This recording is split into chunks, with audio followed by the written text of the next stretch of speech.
Well, hello, students, and welcome to another lesson here on Jay's Learning School. I have the opportunity to help you to understand and speak better English. On today's lesson, I am going to teach you about camping, and more specifically, we're going to deal with common vocabulary words that have to do with camping. So let's get ready to get into today's lesson. As always, you know, I am excited. Make sure that you stick around for the entire lesson today because at the end, as well as the beginning and in between, I have various quiz questions that I'm going to ask you. So let's pay attention and make sure that you can answer those questions correctly. All right, let's get into it. So, when we talk about camping, it has to do with exploring the outdoors, whether you are in the summertime or the wintertime, and you do this for a specific period of time. So, it may be the summertime and you decide to go camping for 3 days, or you may decide to go overnight. I have neighbors that enjoy camping and they camp out in their backyard. And then occasionally they will go camping for a few days. Okay. Now, recently, the Daytona 500 took place, which is a race down in Daytona, Florida, that is broadcast throughout the world. And it's one of the biggest NASCAR events that they have. And you have hundreds of thousands of people that go camping down in that area. And then they go to the race on that Sunday. So, camping is something that is quite accepted and people get involved with it here, at least in this country. I used to do a lot of camping when I was younger, but not so much now. So let's get into some of the common vocabulary words that have to do with camping. So you have a camping travel trailer or just a camping trailer. Now, you can get one vehicle that is considered a camper. Okay. I don't have a picture of it in this slide, but this type trailer or camper is pulled on or by a truck. Okay. Usually has two wheels. If it's a large camper, it may have four wheels, and sometimes it has six wheels. But it has a restroom or a bathroom on there. In there, it has a bed, an area for cooking, uh, sometimes just a microwave. And depending on the camper, it may have bunk beds, it may have a satellite television. I was really surprised at how detailed these campers are and how expensive they are. But there are a number of people that purchase them because they go camping often throughout the year. A tent. Now, I'm familiar with a tent. I used to be in Boy Scouts when I was younger. And when we went camping, we would just use a tent. I didn't have a camper trailer, but a tent is usually made out of nylon and it has poles, and you would erect it in the woods or in a pasture or by a lake. And this is where you camped out or you slept. They were usually waterproof. Sometimes water would leak in if it would were to rain, but you're sleeping basically, as we say, under the stars. Okay, so a tent sometimes may have a window or it may not have a window. Bugs can get in sometimes, but that's all a part of camping outdoors in a tent. A cabin. Now, I'm more familiar with a cabin. Uh, if I were to go camping nowadays, I don't think my wife would go with me, but if I could talk her into going, she would stay in a cabin. Actually, when we went to the mountains in Tennessee, we have stayed or lodged in a cabin. And lodging is another term where you would just say you're staying overnight or multiple nights. And so a cabin is basically a house. Oftentimes it may be made out of different types of wood, pine wood and such.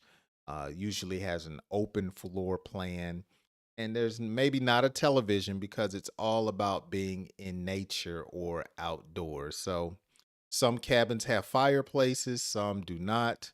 I have been in cabins that had maybe 20 beds because it was a cabin for young people, and we would go camping or what is called summer camp, okay, in the cabin. A state park. Now, state parks are located in this country throughout the country, okay? Because there are so many places that you can go camping. A state park is usually defined as property that is owned by the state government that is reserved because of its history or its natural beauty. Okay, so that would be considered a state park. Yellowstone State Park have the what is it called out in the West? We have the Grand Canyon. They consider that to be a state park. And so, actually, the Grand Canyon is something that my wife and I visited a few years ago. And when we were out there, we were at Las Vegas. And the trip from Las Vegas to the Grand Canyon, I believe it's like an 8 hour trip, and you stop at the Hoover Dam and one more spot. But we decided to do something different. Saved up my money, and she used all my little vacation money. But we took a helicopter ride from Las Vegas, actually the surrounding Las Vegas area, to the Grand Canyon. So again, it was an 8 hour drive, but the helicopter ride was like 30 to 45 minutes. And so we rode right over all of the terrain and landed inside of the Grand Canyon. And so it was very beautiful, something that I would never forget, but that was considered and is considered a state park. Remember, a state park is reserved land by the government that has been deemed so because of its natural beauty or its history. A sleeping bag, okay? A sleeping bag. That's your bed. Sleeping bag is your bed. And when I was young, I used to have a Dukes of Hazzard sleeping bag. Dukes of Hazzard was a popular television show back in the late 70s and 80s. Bo and Luke Duke. And so that was my themed sleeping bag. I think I also had one that was Transformers, the movies that's out now. It was a very popular toy when I was younger. And I had two sleeping bags. And sometimes we would use our sleeping bags when we would go spend the night at a friend's house. Instead of sleeping in the bed, we would just take a sleeping bag and sleep on the floor.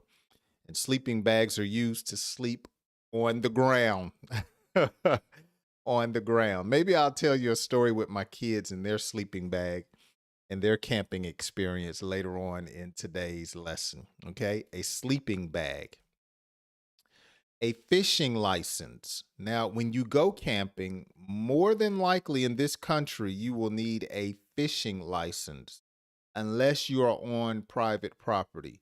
But a fishing license basically is a fee that you pay and it goes to the state and it gives you permission to fish in a particular area for a particular amount of time. And if you don't have a fishing license, even though you may be camping for a night or 2 nights, you can get fined.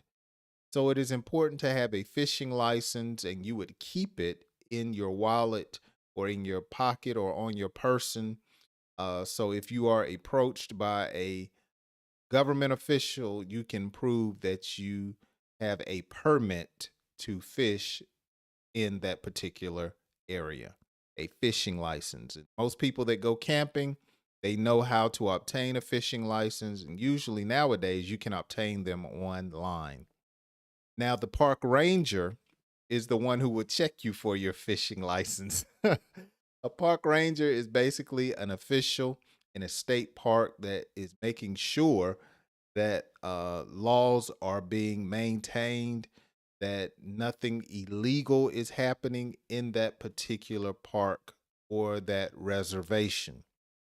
Park rangers, uh, they survey a lot of square miles oftentimes, But again, a park ranger is there to help to protect that particular area in that state park. So park rangers are basically like the nature police, in my opinion. Not to offend anyone who is a uh, park ranger, but they actually make sure animals are not being hunted illegally. They make sure that property is not being damaged, burned, as well as other type laws that they are looking for and making sure they're not broken by visitors to a particular park.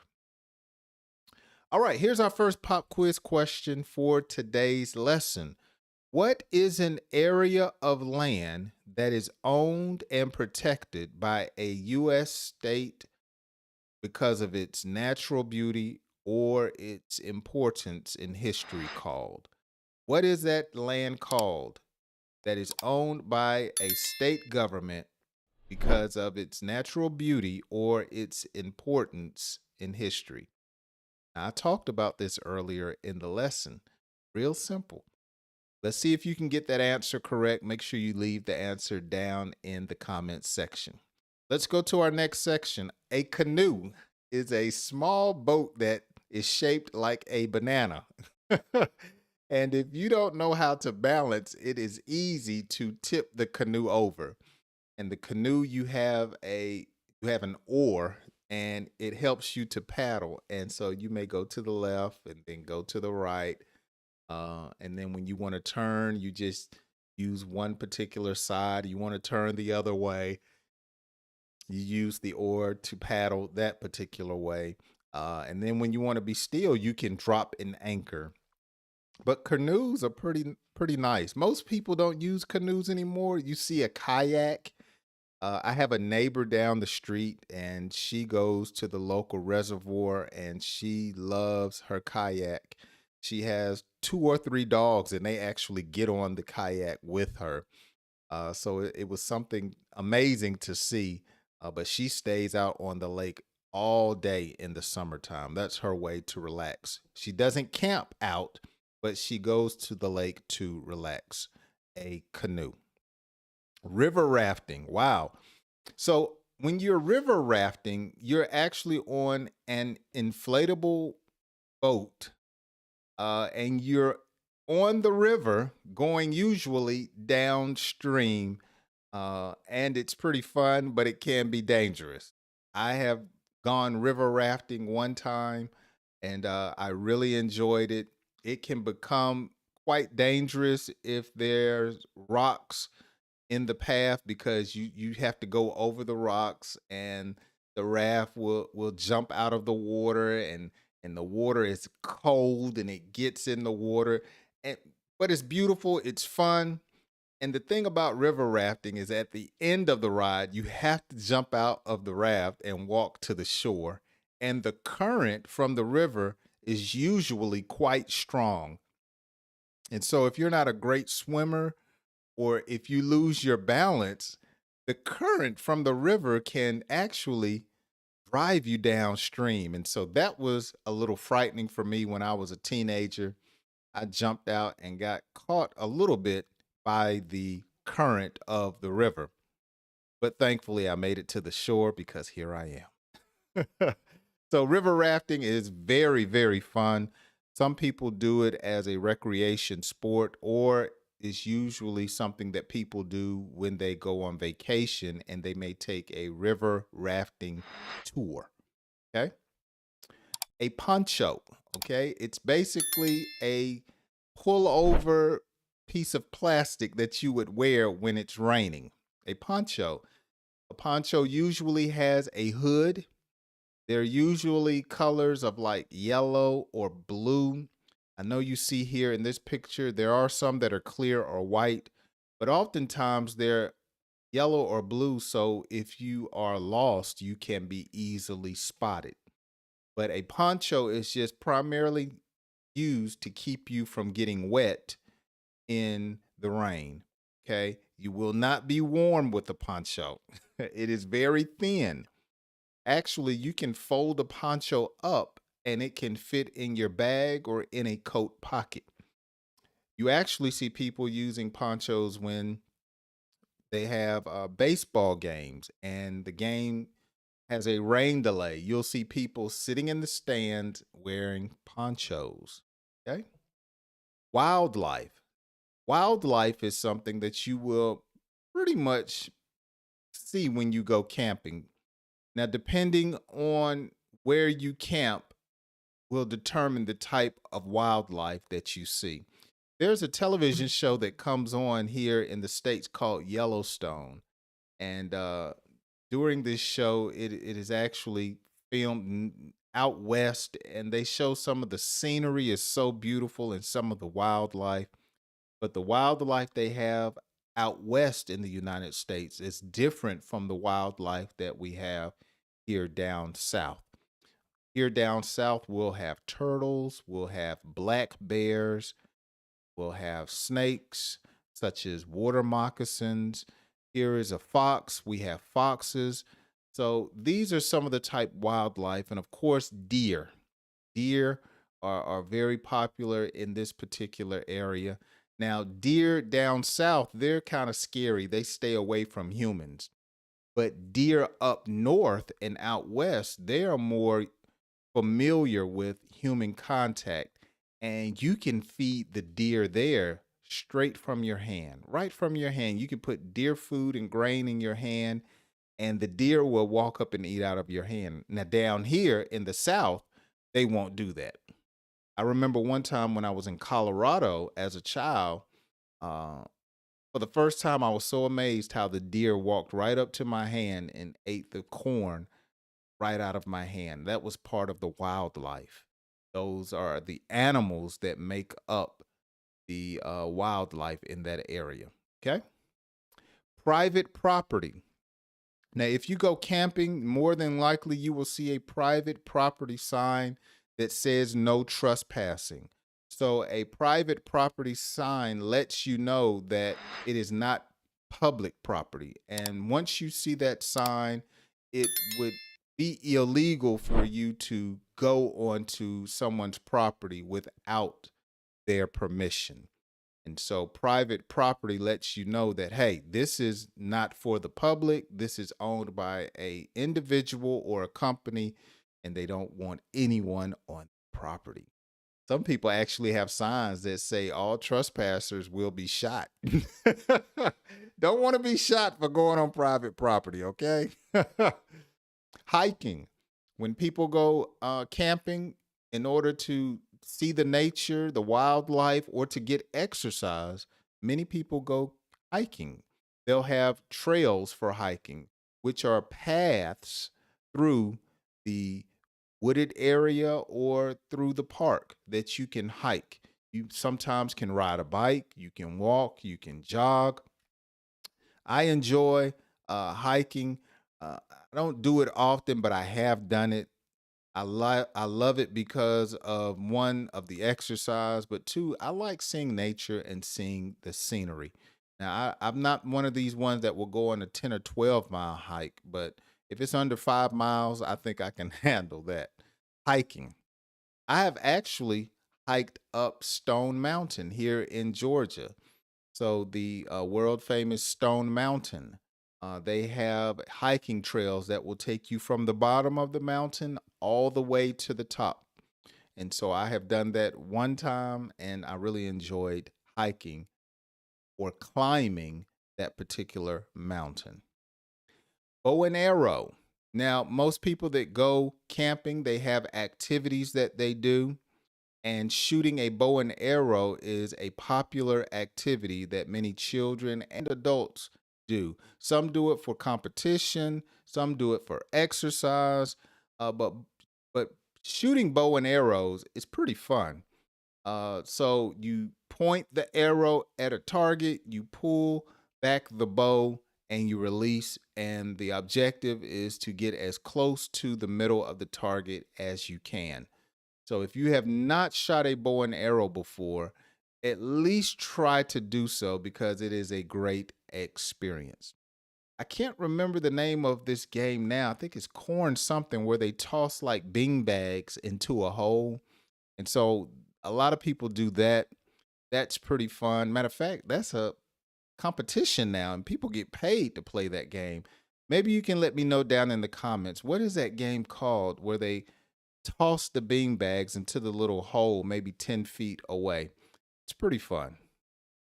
SOS. Now, an SOS signal is something that you would do with your flashlight in order to communicate to someone that it is an emergency.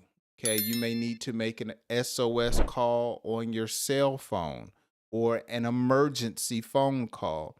Flashlights have an SOS beacon on them, and if you press them, it will do Morse code spelling out SOS, letting people know that it is an emergency. So that is something that you need to know how to do if you're camping in case there is an emergency. Okay, here's our next pop quiz question. What is property owned by an individual called? When you go camping, I talked about a sign that you will see. What is that property called, or what is property owned by an individual called? Okay, can you remember? Let's put your answer down in the comments section and see if you can get that right. Okay, let's look at some more common English vocabulary words that have to do with camping. A bonfire. A bonfire.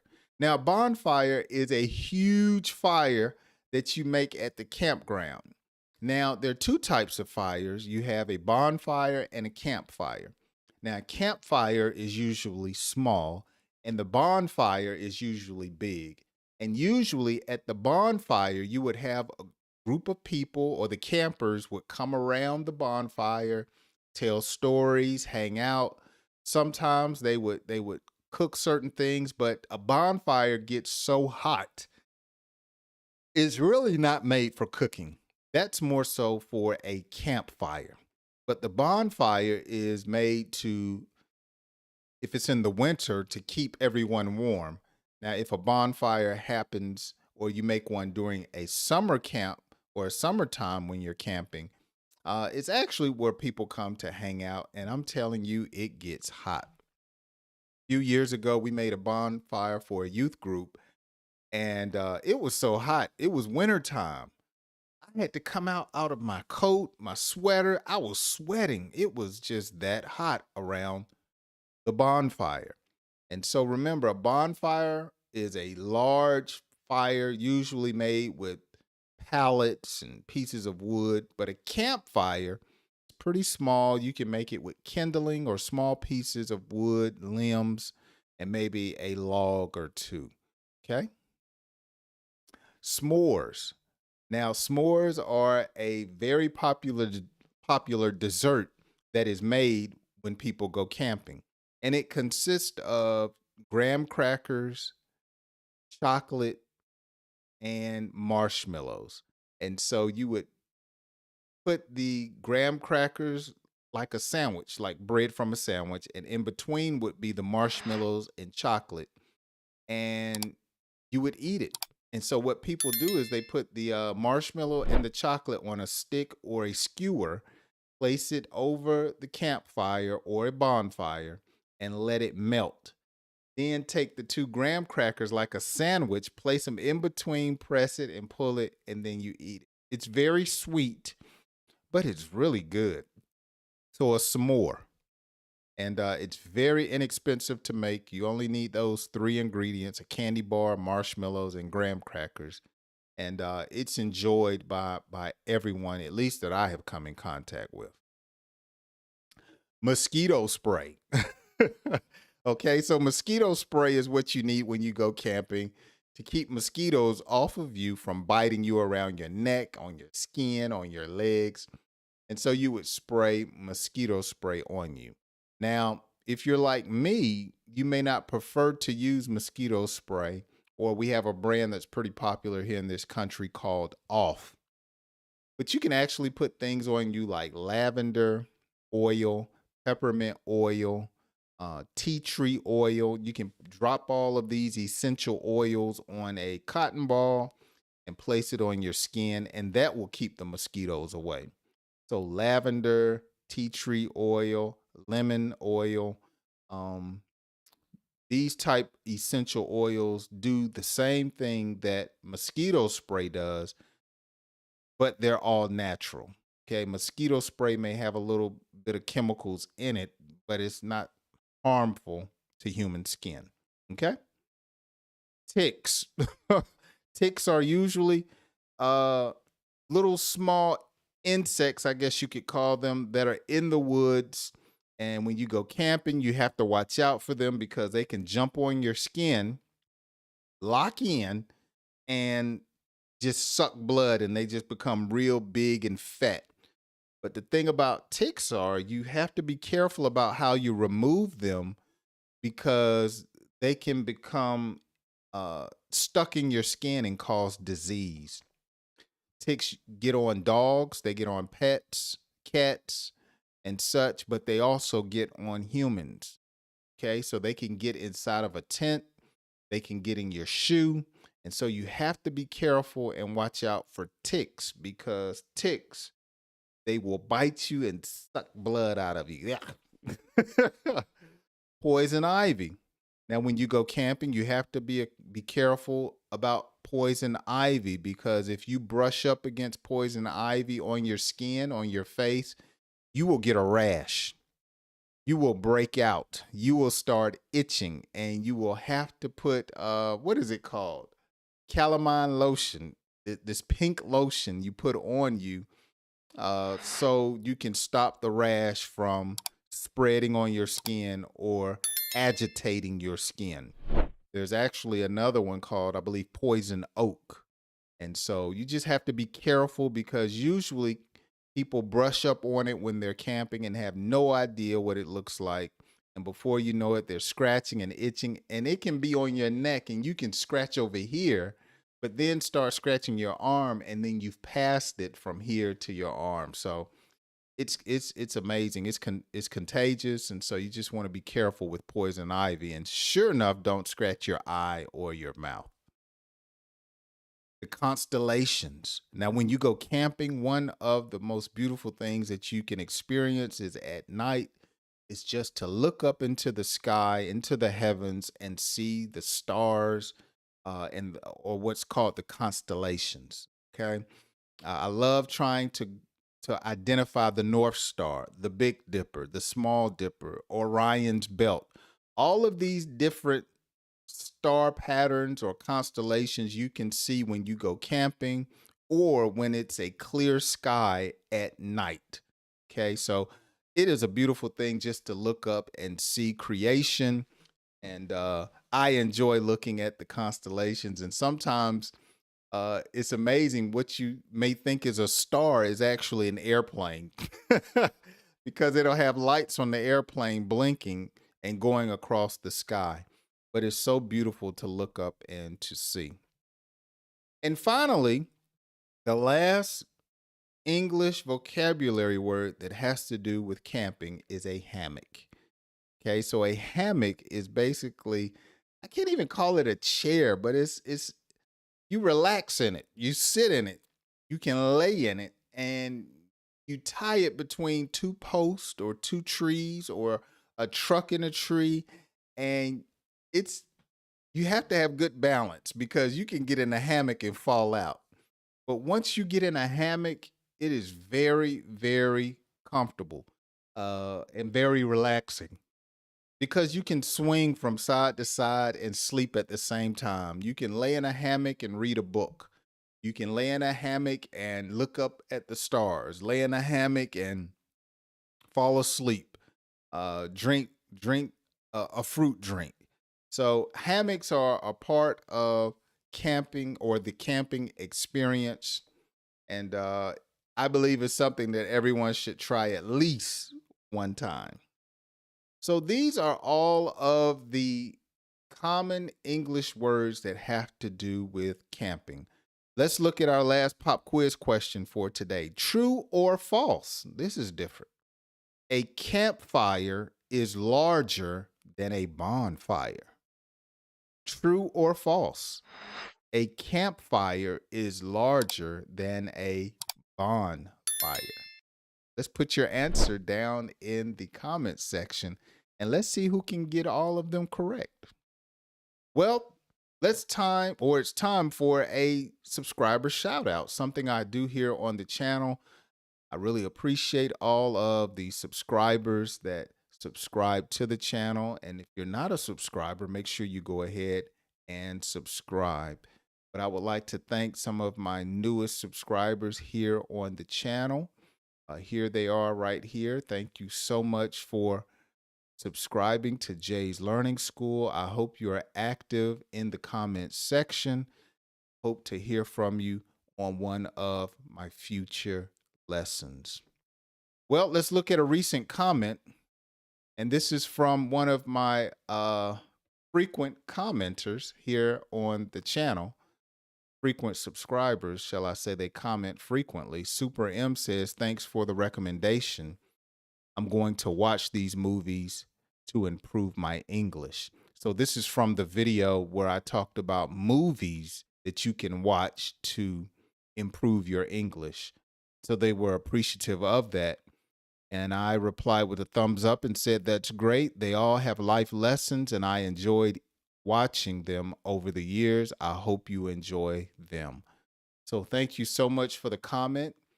I love reading comments here on the channel, so make sure you participate. Leave me a comment. Well, that's going to do it for today's lesson. I hope you have learned common English vocabulary words that pertain to camping. Be sure to join me right now. I'm streaming every Tuesday, Thursday, and Saturday morning at 9:15 a.m. And of course, if you missed this stream, you can go back and watch it on the channel. Hey guys, thanks so much for taking time to watch today's lesson. I hope you join me on my next lesson. Have a great day.